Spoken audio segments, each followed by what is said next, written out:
Olá para você que nos acompanha no programa Esporte Executivo aqui na Exame.com. Seguimos nossa roda de conversas com os principais players, stakeholders, personagens, como você entender melhor do esporte. Tem dia que a gente apresenta feliz e tem dia que a gente apresenta honrado. Tem dia que a gente apresenta com as duas coisas. Hoje eu falo muito feliz, com muita honra, com meu professor, Fernando Fleury, CEO da Armatori. Ele é doutor em marketing esportivo, com ênfase em comportamento do consumidor. Ele também apresenta o Sports Insight na THE 360, dá aula, ensina um monte de gente. Muito obrigado por ter aceitado o convite. Seja bem-vindo ao Esporte Executivo, Fleury. Obrigado, Vini. É um super prazer estar aqui com você no Esporte Executivo, com toda essa turma que tem visto e ouvido você. E eu acho que a honra é mais minha do que sua de estar aqui com você, vendo você crescer, né, depois de ter tido 2 anos com você em sala de aula, né, aprendido com você, não só ensinado. Né, é muito legal ver a sua trajetória aí, você que foi um dos alunos que passou aí comigo 2 anos. É muito legal, assim, pra gente que dá aula, né, não só eu que dou aula, mas vários colegas, assim, uma das coisas mais divertidas de dar aula é poder acompanhar a trajetória dos alunos e o brilhantismo de vocês. Obrigado, você tem muita parte nisso. Fleury, vamos lá. Comportamento do consumidor. Nós estamos vivendo um ano completamente atípico. Eu quero aproveitar o seu conhecimento teórico.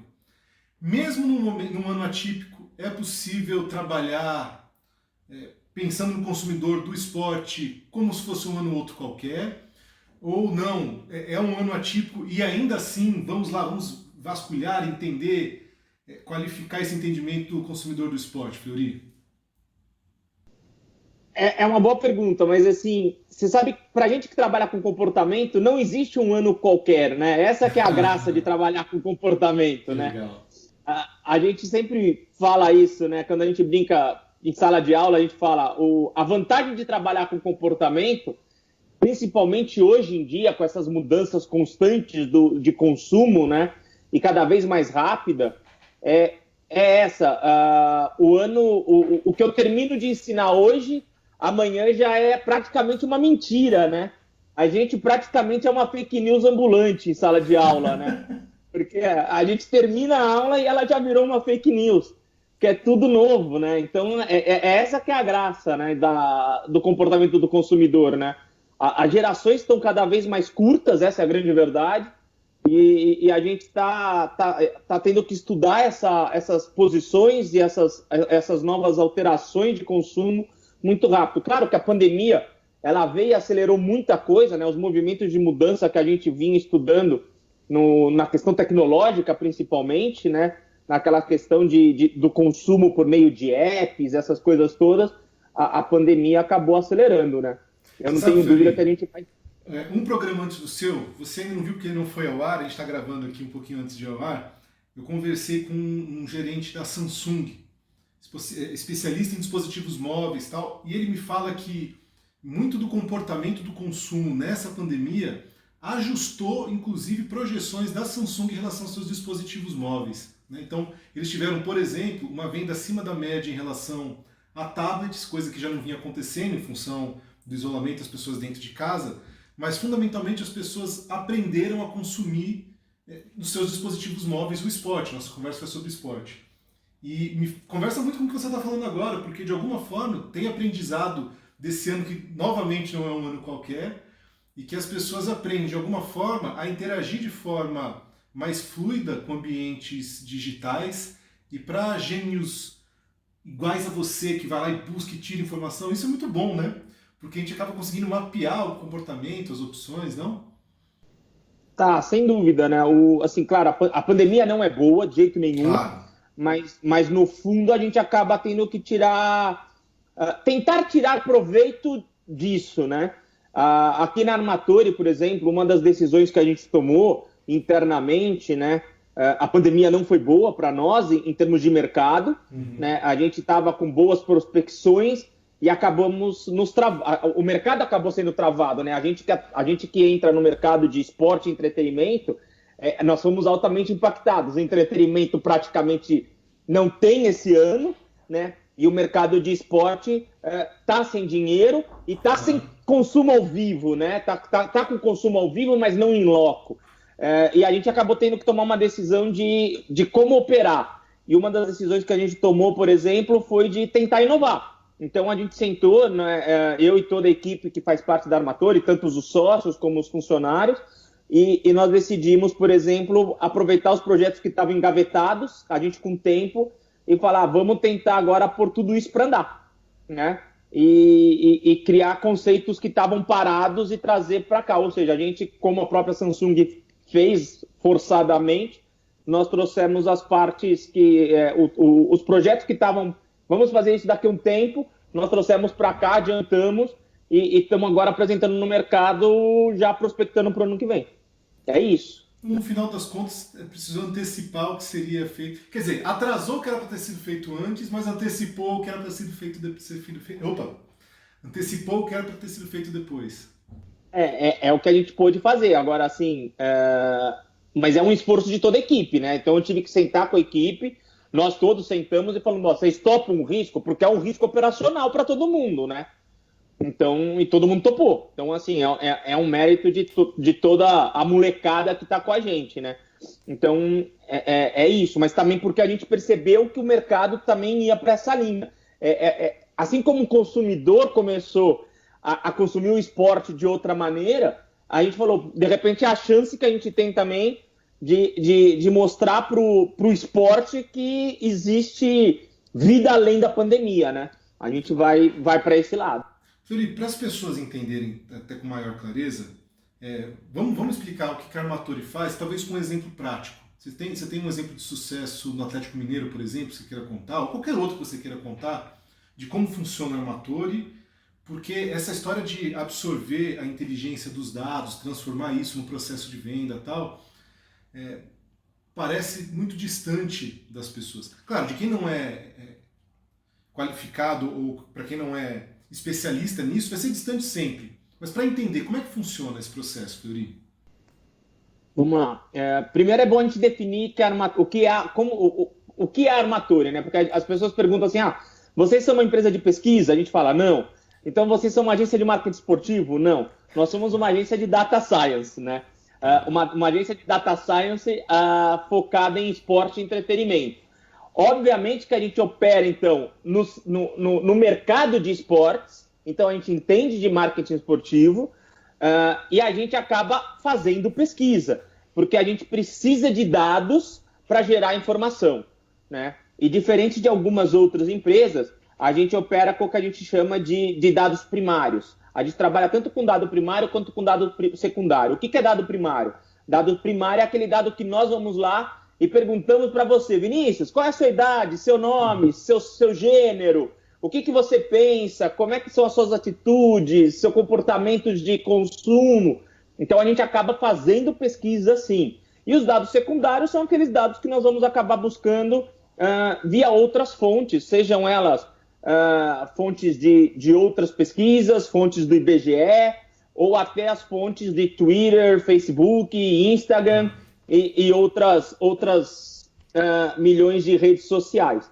Então a gente opera dessas duas maneiras, né? E aí, por meio desses zilhões de dados que hoje operam por aí nas redes, né, a gente começa a investigar, não você, Vinícius, né? A gente hoje não trabalha investigando a pessoa, né? Até porque a nova LGPD nem permite, mas não vai permitir, e a gente já opera na nova Lei Geral de Proteção de Dados, né?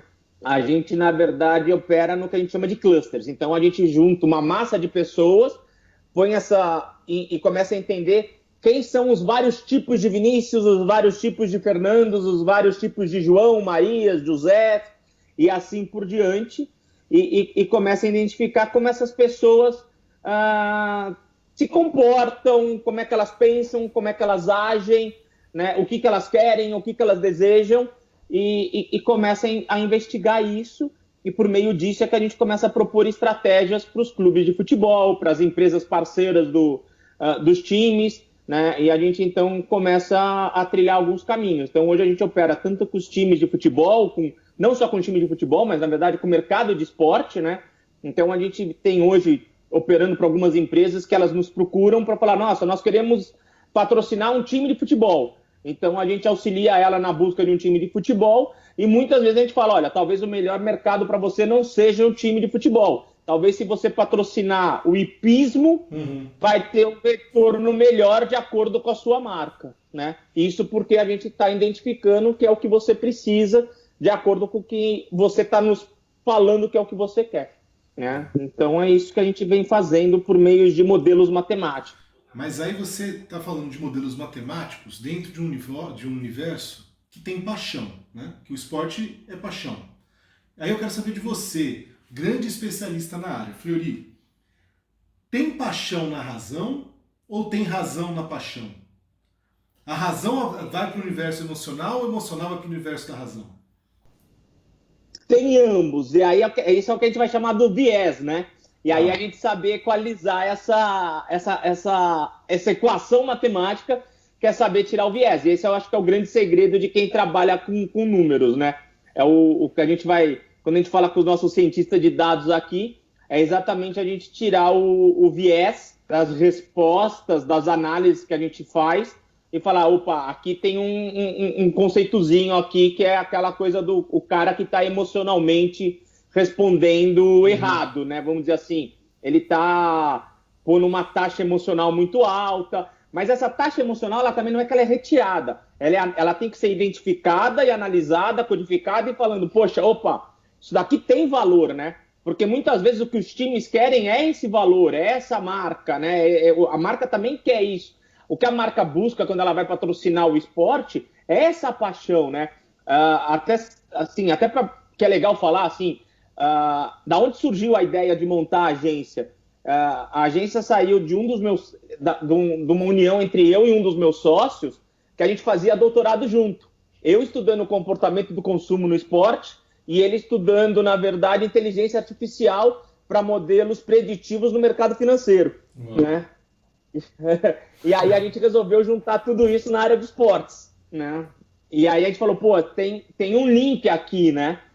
E aí que a gente resolveu pegar esse conceito e falar, poxa, dá para sair daqui e pôr isso no mercado, né? E aí a gente resolveu pôr isso no mercado de esporte e de entretenimento. Conta uma história recente, pode ser do Ceará, pode ser do Atlético, pode ser futebol ou outra, para que as pessoas entendam como isso se torna tangível, Fleury. Vou contar um pouquinho dos dois, então, né? Até para prestigiar os dois clientes aí, os dois atuais clientes, mais atuais clientes, né? Os mais recentes, no português mais bonito. O do Atlético Mineiro é um case que a gente fez em parceria com a End-to-End, né? Sempre legal a gente ressaltar isso, né? Então, a End-to-End desenvolveu um modelo de storytelling, né? Onde a ideia era lançar o terceiro uniforme do Atlético Mineiro, que foi denominado Manto da Massa, né? E a nossa missão foi entender o torcedor do Galo, né? Então, a gente recebeu aí uma série de dados sobre esse torcedor.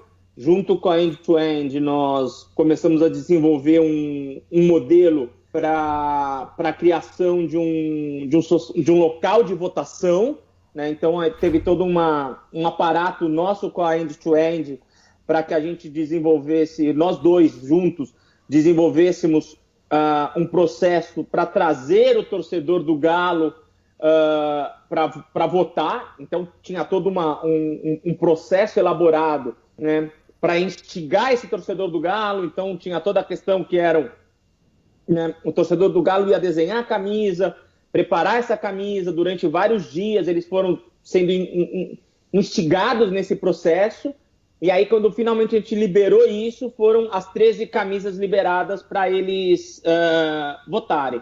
E aí dentro desse processo não era simplesmente votar, mas a gente foi preparando esse torcedor do Galo para preencher uma série de dados, né, onde depois desse preenchimento dos dados que a gente liberava ele para escolher uma das 13 camisas. E nesse processo a gente recebeu aí mais de 55 mil votos, né?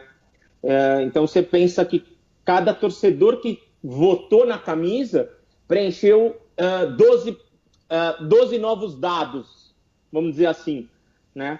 E depois os torcedores compraram, então teve 55 mil pessoas que preencheram 12 novos dados, e depois teve mais 100 mil pessoas, algumas delas dentro dessas 55 mil, obviamente, né, que compraram a camisa. Mas além disso, desses 55 mil, uma parte deles, praticamente 30 mil pessoas, se tornaram associados, né, do Galo, né? Do Galo na veia. Quer dizer, eram 55 mil pessoas não mapeadas pelo clube que passaram a ter os dados. Boa parte deles eram não mapeados, eles não eram sócio torcedor. Então fazia parte do processo, né, de execução criada. Isso em barras de ouro vale quanto? Exatamente. Vale muito.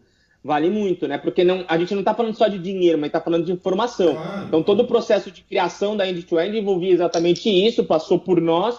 Então, eles viravam sócio-torcedor e aí depois ainda foram passar por um processo de comprar camisa. Mas aí teve uma segunda fase.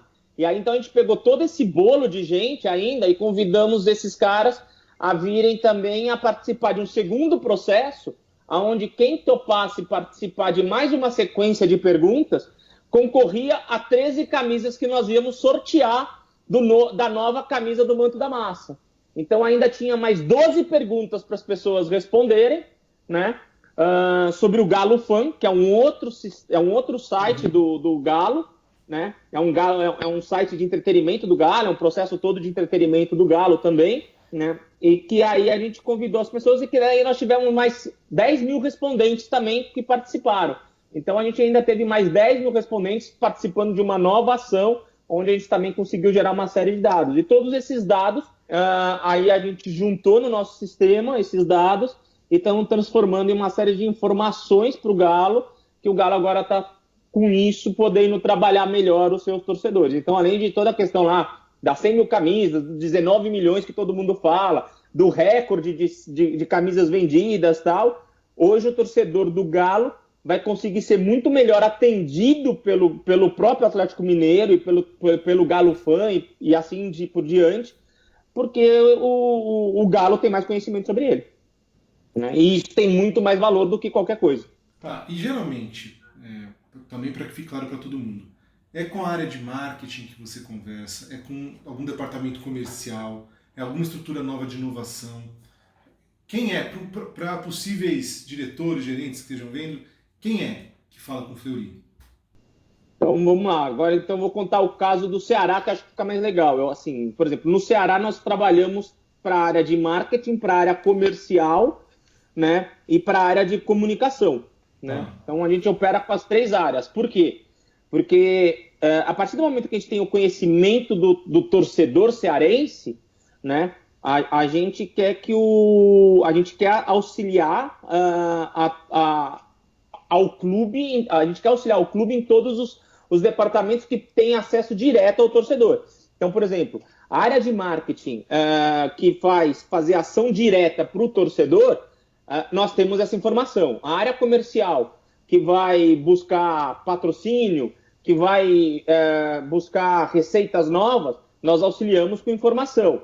A área de comunicação, que também vai falar direto com o torcedor, nós auxiliamos com informação. Então, todas essas áreas que têm link direto com dados que nós podemos estar gerando informação, a gente acaba auxiliando, né? Isso que é importante. Mas uma coisa que é legal, assim, nós servimos simplesmente de auxílio. O trabalho Sim. todo é sempre feito pelo clube, né? Isso que é importante. Nós somos auxílio dos departamentos, né, de marketing. O sucesso é sempre feito em parceria. O sucesso é do trabalho, assim, não existiria a gente se não existisse o Galo. Mas não existiria relação, né, Felipe? Não é apertar o parafuso, é saber qual parafuso aperta, qual o tamanho da força para colocar no parafuso. Isso é importante, né? Mas assim, é um trabalho em conjunto, mas eu diria assim, claro que não é tirar os nossos méritos. Nós temos mérito no que estamos fazendo, mas também eu diria que os clubes têm muito mérito em acreditar no que a gente está fazendo, entendeu? Tá. É isso que é interessante. E você acha que nós estamos vivendo uma fase no esporte, não só no futebol, no esporte brasileiro, em que esses profissionais acreditam cada vez mais no que você está fazendo? Ou ainda é muito difícil para os clubes, para os profissionais que estão dentro do esporte, você é custo ou você é investimento, Fleury? Não, de fato, cara, calma. Nós sabemos que é investimento. Para eles. Entendi. Eu diria que a gente ainda está num termo onde a maioria começa a se interessar, as pessoas, o intermediário, vamos dizer assim, o intermediário do clube, o cara no nível intermediário, ele nos vê como investimento, mas aquele que ainda vai decidir, o que está no nível mais alto da hierarquia, ainda entende a gente como custo. Tá. Né? E o nosso grande desafio hoje, e aí é um processo interno nosso aqui, que a gente ainda tem que vencer, é provar para esse cara no topo da hierarquia que nós somos investimento. É isso que a gente está. E isso é um processo que também depende muito da gente. Né? Não adianta a gente querer remar contra o mercado. Então depende muito da gente de ir lá e mostrar para o mercado: não, nós somos investimento. 2 entrevistas atrás aqui, nós conversamos com o Fábio Kadov, diretor de marketing da Puma, e a gente estava conversando que em determinado momento da final do Campeonato Paulista, ele estava ali a segundos de ter o time, o Palmeiras campeão, e aí foi para as penalidades, aquela coisa, e a gente estava conversando o seguinte, que aqueles segundos ditariam o consumo da marca, do material dele naquela próxima semana durante um bom tempo. Né? Como é difícil você lidar com um mercado em que o componente emocional é tão forte no poder de decisão. Né? Então, para o bem é maravilhoso, porque na empolgação, na felicidade, em contrapartida, diante de uma frustração gigantesca, as vendas podem diminuir. Não só as vendas, né? O consumo de informação, enfim. Tem que ser assim, né, Fleury? Também não adianta a gente racionalizar demais a emoção, porque perde. Você sabe que eu tenho uma coisa que é interessante, você falou do Fábio, né? E o Fábio é um cara que eu tenho que agradecer bastante, porque o Fábio foi um grande parceiro, porque ele apoiou minha tese de doutorado, né? Quando eu precisei do apoio na minha tese de doutorado eu queria sortear prêmios e o Fábio apoiou via Puma, minha tese de doutorado. Então eu consegui mais de 3 mil respondentes na minha tese de doutorado.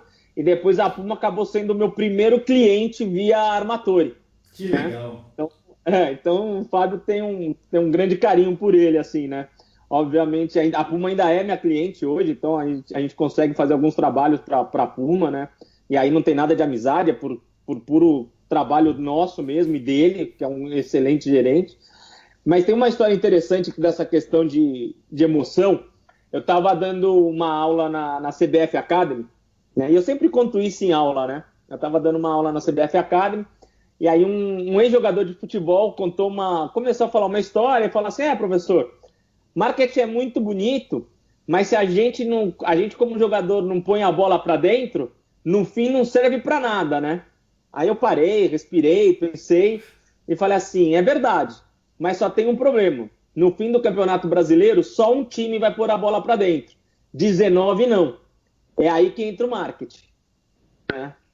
Então essa é a grande verdade. A grande função do marketing é essa, né? No fim, eu entendo o que o Fábio fala, o poder do consumo vai ser gerenciado por essa vitória, mas a grande função do marketing é essa, né? É naquele caso da derrota, como é que a gente vai fazer vender o que a gente poderia vender na vitória, né? Claro. Essa é a grande questão, né? E aí não tem um segredo, não tem uma chave, tem muito trabalho, você pode amenizar as perdas, mas não existe um segredo. Você não vai vender igual, não tem como. Não, vender igual não vai, mas a gente tem que minimizar o processo da derrota, né? Essa é a grande questão, né?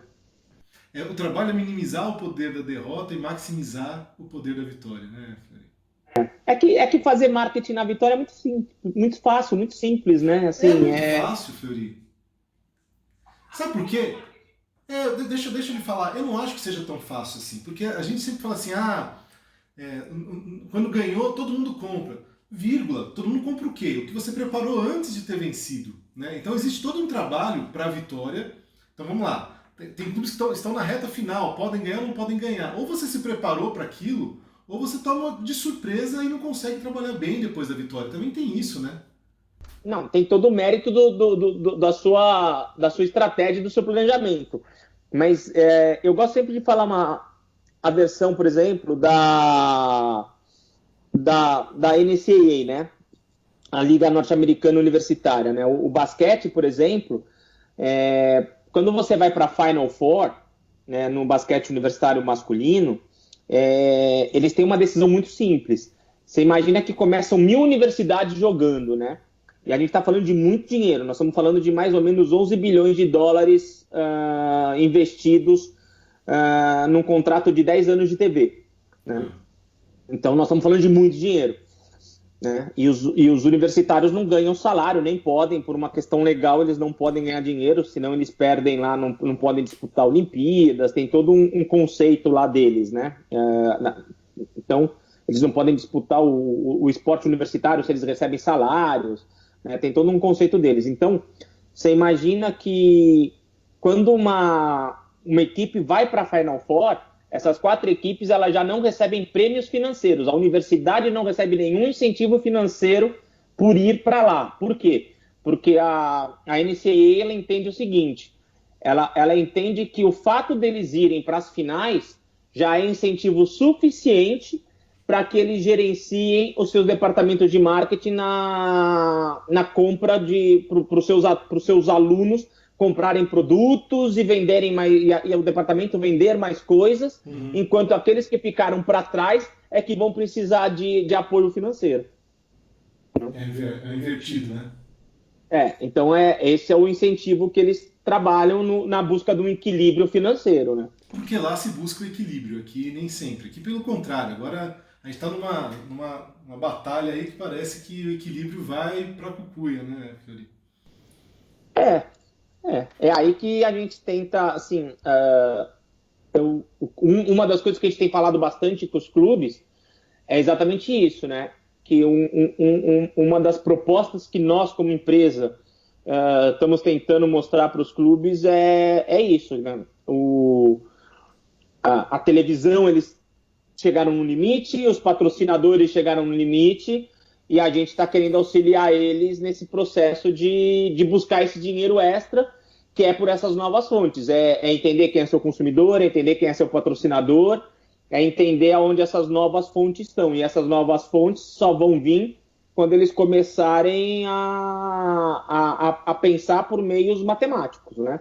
A gente acredita muito nisso, a gente vem tentando mostrar isso para os clubes, né? Fiori, eu não vou deixar essa conversa acabar. Patrocinadores. Claro. Eu não vou deixar essa conversa acabar sem trazer à tona uma pergunta que sempre é muito debatida em qualquer roda de conversa de pessoas que estão no esporte e que eu lembro que foi uma das conversas que mais rendeu quando eu era teu aluno. No esporte, Fiori, os torcedores, num paralelo, são clientes ou são investidores, Fernando Fiori? Você sabe que essa pergunta é muito boa e eu tenho para comigo eu tenho assim, a grande vantagem que nós humanos temos é que a gente também pode mudar de opinião ao longo da vida, né, Vini? E quem estuda, quem lê muito, tem esse direito de mudar de opinião, né? Tenho quase o dever de mudar de opinião, mais do que o direito. Pô, hoje eu digo para você que os torcedores, eles podem ser clientes, eles podem ser investidores, mas eu vejo eles, na verdade, como co-criadores dos seus clubes. Boa. Né? Hoje eu vejo os torcedores como co-criadores dos seus clubes. Né? Não existiria espetáculo, jogo sem os clubes, sem os torcedores. E para mim, hoje, vendo o futebol na TV com a arquibancada vazia, fica cada vez mais. Né? Fica muito comprovado isso, né? Então, para mim, isso é muito claro, né? Eu começo a minha apresentação para os clubes falando exatamente isso, né? Que esses torcedores eles estão por aí, eles estão em tudo que é lugar, e a grande verdade é que ninguém consegue alcançar eles. E que a grande dificuldade que nós vamos ter daqui para frente é exatamente alcançar esses caras, porque hoje eles estão num celular, eles estão num computador, eles estão na frente de uma TV, muitas vezes eles estão em muitos lugares ao mesmo tempo, mas que o espetáculo esporte, seja esse espetáculo futebol, o basquete, o tênis, a esgrima, a natação, ela depende desse cara, desse torcedor, desse fã, desse cara. É que, para mim, apesar de todo mundo falar que não existe stakeholder mais importante, né? Mas eu acho que no esporte a gente tem sim, é o torcedor. Não existiria esporte sem torcedor. E tem um motivo muito simples. No fundo, e eu falava isso, inclusive, quando eu estava no Bom Senso, né? Que os jogadores falavam assim, se não fosse a gente, não existiria jogo. E eu falava, vocês estão errados, cara. Se não fosse torcedor, não existiria jogo. Porque no fundo, quem paga todas as contas são os torcedores, né? Então, é por isso que eles são a grande chave. Eles são co-criadores e a grande chave de todo espetáculo chamado esporte. Fleury, muito obrigado pelo papo, pela conversa, pelo aprendizado. Foi uma felicidade te receber aqui.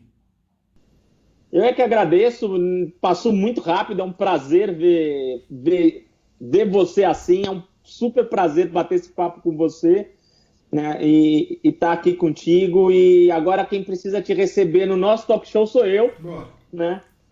Para a gente poder falar um pouco sobre marcas também, né? Sobre reputação, que você sabe muito e tem muito a contar para a gente também, né? Bora. Logo a gente faz. Foi o jogo em casa, depois eu jogo fora. Aí isso a gente arruma.